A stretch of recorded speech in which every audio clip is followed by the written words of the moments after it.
Bonjour à tous, c'est Rose de chez Vapo Studio et aujourd'hui je vais vous présenter la box N1 Pro de chez Vaptio.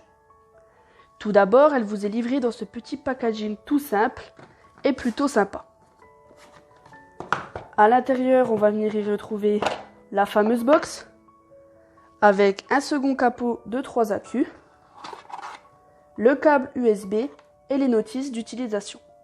Vaptio nous propose une box massive et volumineuse destinée aux vapoteurs confirmés. Cette box mesure 92 mm de haut par 55 mm de large. Dans sa configuration double accu 18650 non fournie, la box nous propose une puissance maximale de 200 watts.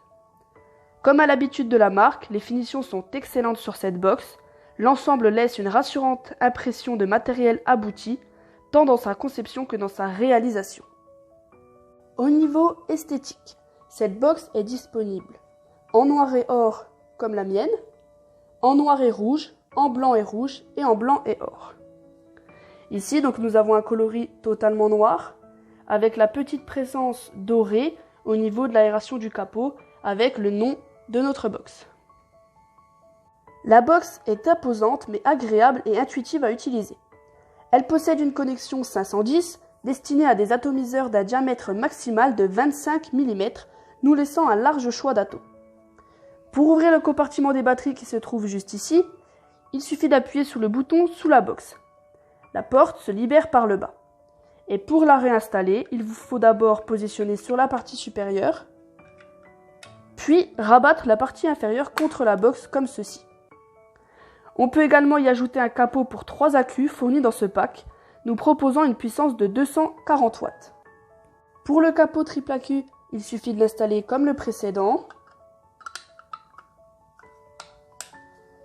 Et donc là, on retrouve une box vraiment imposante avec ce capot. Pour allumer votre box, il suffit d'appuyer 5 fois sur le bouton Fire qui se trouve juste ici. En ce qui concerne l'interface de la box N1 Pro, elle est intuitive et les fonctionnalités sont complètes. La navigation se fait par des menus logiques et la box propose le contrôle de la puissance, le contrôle de la température, un mode bypass et enfin un mode curve pour ajuster les courbes de puissance. Rien ne manque, on peut également régler la puissance en mode TC. Enfin, l'électronique de cette box procure une vape des plus agréables.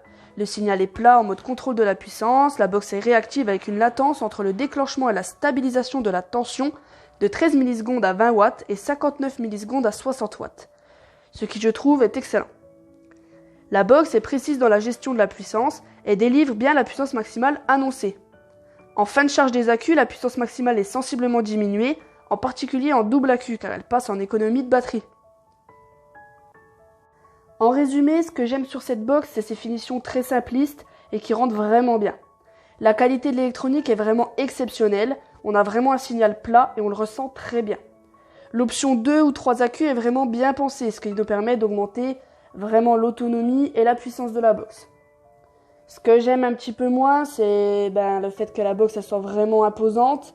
Elle est vraiment lourde quand on a le cache triple accu et c'est vraiment pas très agréable dans la poche. Personnellement, j'utilise cette box depuis 1 an et je n'ai jamais eu de problème avec.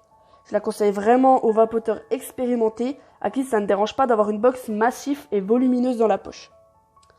Pour ma part, j'utilise l'atomiseur SKRRS de chez Vaporesso et il rend vraiment un très bon rendu avec cette box. Allez, passons de suite au test de cette box montée avec l'Ato de chez Vaporesso en compagnie de Quentin.